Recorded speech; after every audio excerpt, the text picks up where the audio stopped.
Welcome back to TalkNorth.com. Thank you for listening.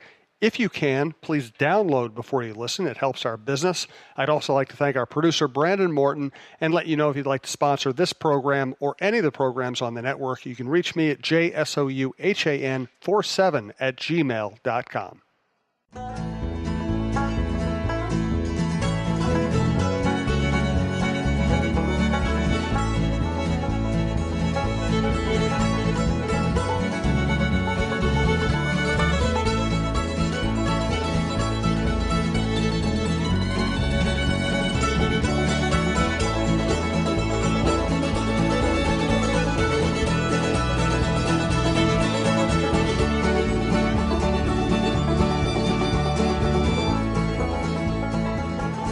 We're at Michael Russo's new house, and now guess what? Michael actually gets to spend time in his new house. The Minnesota Wild are giving you that opportunity by missing the playoffs for the first time in the Suter-Parise era.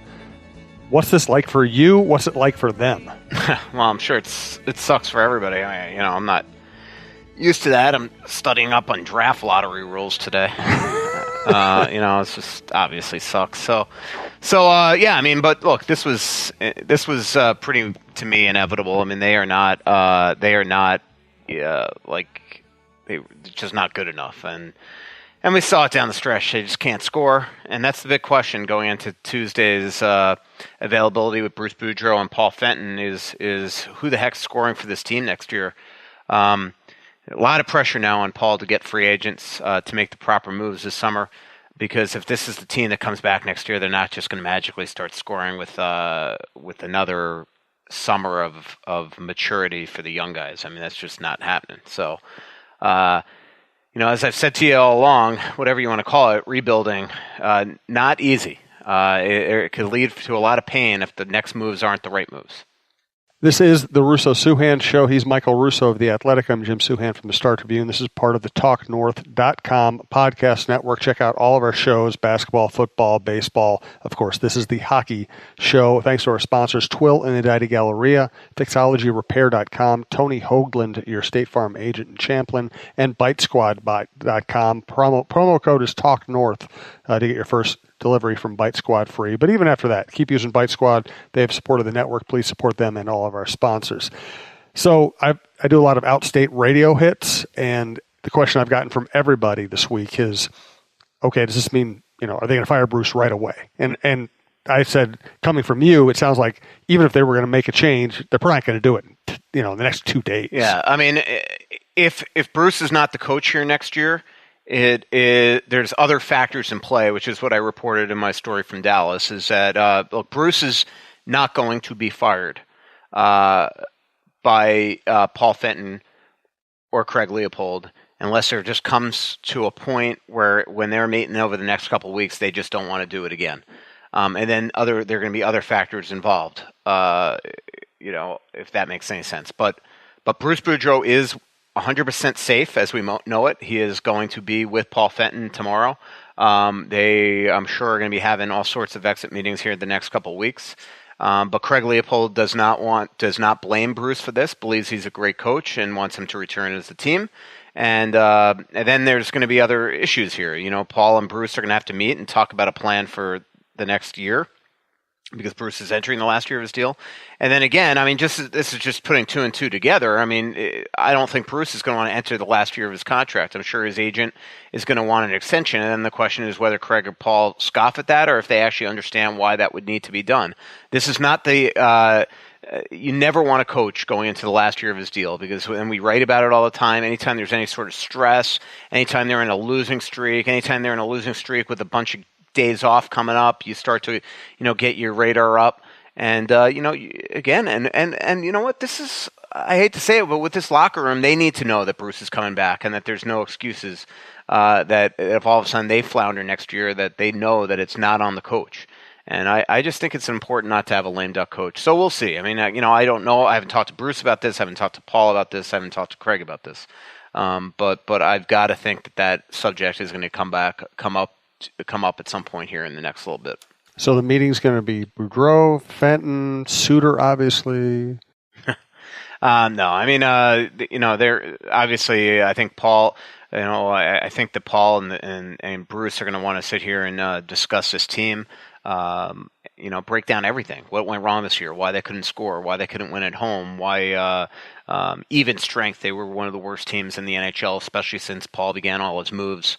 I was just looking at the even strength numbers here of some of these guys, and they are just so bad.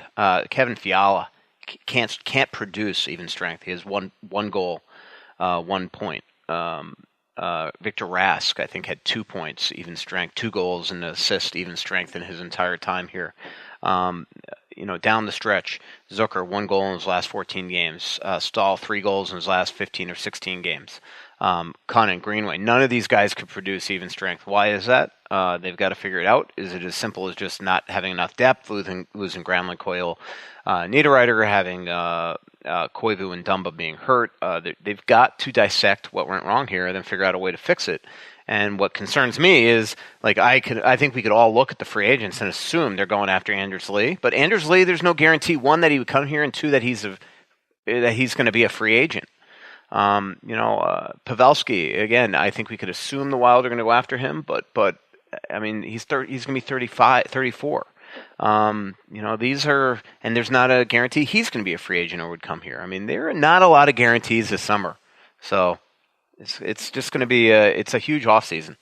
Let's ask you the question, does Bruce really want this job at this particular time? First, let's thank Twill in the Edina Galleria, twillmn.com, Twill on Instagram. I'm wearing one of my Peter Millar golf shirts right now. Jim usually doesn't like to shop for clothes. I don't like it when he shops for clothes either, because he used to buy stuff I'd want to throw out. That's why I'm so glad he's found Twill in the Edina Galleria. He likes shopping there because of the comfortable environment and the friendly staff. He finds clothes that actually fit him properly and are high-quality brands that will look great for years, whether he's golfing or working. Our favorites so far are Peter Millar, Johnny O, and Barber. We spend our money at Twill because we love the clothes and we love the no-pressure shopping. Drop by Twill in the Edina Galleria for the best shopping experience and best clothes you'll find in the Twin Cities. So does Bruce want to be here under these circumstances? If so, why? Well, I don't know. I think that obviously he's not in a in a great state right now. He's missed the playoffs once since 1997, and that was when he took over a team midseason. He's usually competing for division titles in 100-point years, not this. And now all of a sudden, there's all sorts of, trying to choose my words wisely too, because but there's all sorts of locker room issues. There's all sorts of depth issues. There's all sorts of inexperience issues. Him entering the last year of his deal, I'm sure he's looking at this and saying the same thing. How the heck are they going to compete against Winnipeg and Nashville and Colorado and Dallas in the division next year, and Chicago? The Wild finished last in the Central. So there's all sorts of issues with this team. And I think that there's obviously a concern coming into next year.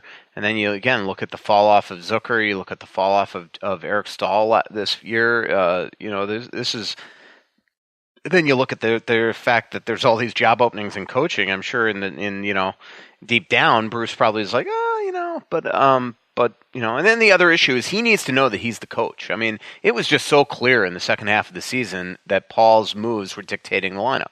Whether it was knowingly or him going in there and saying it or not doing that, but the obviousness of it. When you are on a 3-game winning streak going into the All-Star break and the trade deadline and the bye week, and all of a sudden you acquire Anthony Bitetto off waivers and either not knowing, which is scary, or knowing that you weren't going to bring up Cunningham and Eriksson Ek because of it, that's a huge problem. And then when all of a sudden you're essentially having a pretty quality number 6D or 5D and Nick Seeler playing well, and then next thing you know, you're just Anthony Bitetto mysteriously shows up in the lineup over and over and over again, despite being absolutely erratic at Elise. Just look at the final game, Dallas. Every scoring chance he was in the middle of. It's a problem, and that stuff affects a coach. And I just think it's obvious. Again, Bruce is never going to say something like that, but I think that he needs to know that he dictates the lineup. You would think that would be a logical operating system. Let's do some Twitter questions. I have a couple of other questions I might come back to if they're not covered by the Twitter questions, but this is a good day to do this. Also, we are talking with a couple of restaurants about possibly doing live shows in the near future. So keep an eye on our Twitter feeds and other social media outlets for information on that as we get closer to a decision.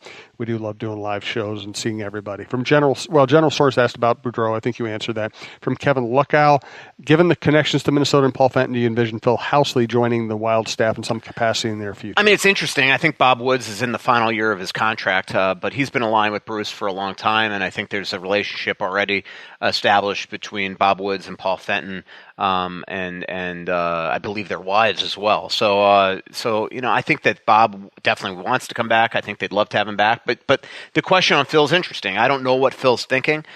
He's got, I assume, 1 year left on a head coaching salary. So even if he comes back here, is he going to want to jump right back into it and be an assistant? I don't know if Paul Fenton and Phil Housley were tight from their days in Nashville. It'd be a lot of conjecture right now. But Bob Woods is the D coach. So him being in the last year of the deal certainly creates that opening. But, again, I think that you'd want your head coach to be part of that decision. And I think that Bob has a lot of respect for Bruce and vice versa.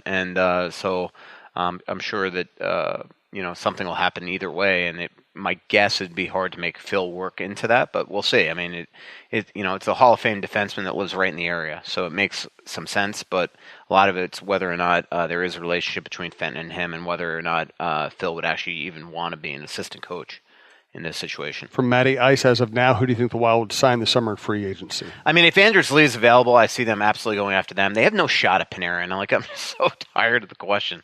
Why would Panarin choose here, one? And it's just so clear that him and Bob are very much likely going to Miami, or Fort Lauderdale. Duchesne, I wouldn't touch him. I just wouldn't. He hasn't done anything in Columbus. We saw he didn't do anything in Ottawa, and Colorado's absolutely on a roll since they got rid of such a player. I think it's obvious that he wants to go to Nashville too, is everything that I'm being told. So that doesn't make sense. Brock, I don't see the fit anymore. Nelson, just because. And by the way, with Anders, we don't even know if he's going to be a free agent. I don't know if I said that. But Brock, same thing. I don't see the fit anymore because they're going to have Stahl, Koivu, Sturm, Eriksson Ek, Rask here. Cunning can play center. I just don't know where you put him. Although he's had a breakout year for Barry Trotz. But if you're Brock Nelson and you have a chance to return to that, why would you leave? Pavelski, as I've mentioned, there's Jordan Eberle. They need a right shot, right wing. Doesn't really intrigue me. Brett Connolly's had a great year in Washington, right shot, right wing. Giannis Donskoy, right shot, right wing. I'm just thinking of those off the top of my head. But do any of those make this team a contender right away? I mean, no. Who gets them the puck? Yeah. That's the thing that I think they trade for Mikhail Granlund. Even if Pavelski and Anders Lee, and again, that was my only issue with the Mikhail Granlund trade. I get why you would want to get rid of him. It wasn't having a good year.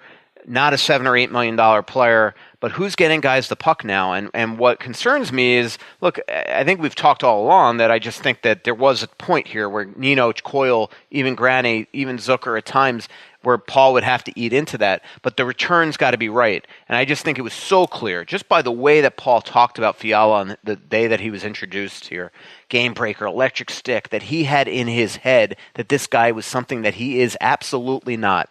And now you take an asset in Granlund that was very tradable for very good players, and now all of a sudden you don't have that asset to move anymore. And so now I look at this summer in a year where they've got to go after free agents and have this money to spend, but there's not a lot of intriguing free agents out there. And I say, well, this was the summer to actually go and make a splash and trade-wise, and now what do you have to trade? You don't have a lot. And now all of a sudden you have this team where everybody's upset. They don't see a future, and now you got to go to your best defenseman maybe in Jared Spurgeon and say, hey, sign up with us for 7 or 8 more years. Mm-hmm. Is Jared going to want to do that? He's got 1 more year left? 1 year left. Yep. And so they are at a crossroads here, and these next decisions better be right. FixologyRepair.com. Fixology Repair, 3rd floor of the Mall of America by Nordstrom's, downtown in the Skyway by the old Wells Fargo building that's getting sold. They fix watches. They fix tablets and other devices. They sell watches. If they sold candles, Michael would spend all of his time there. There are some things in life that you just can't live without. Now, whether it's a special piece of jewelry, a watch, or even your smartphone, you want it in working condition. At Fixology Repair, we are committed to